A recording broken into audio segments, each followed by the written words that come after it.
নির্বাচন চাই।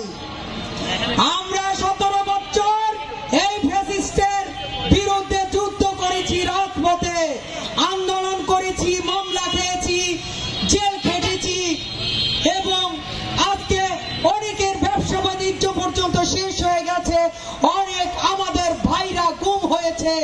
তাই বলতে চাই, একটা নির্বাচনের জন্য আমরা যুদ্ধ করেছি।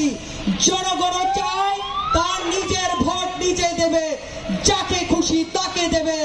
তাই আগামী দিনে সবাই ঐক্যবদ্ধ হয়ে আগামী দিনে আমাদের নির্বাচন, সেই নির্বাচন যাতে ফেব্রুয়ারি মাসে হয়, সে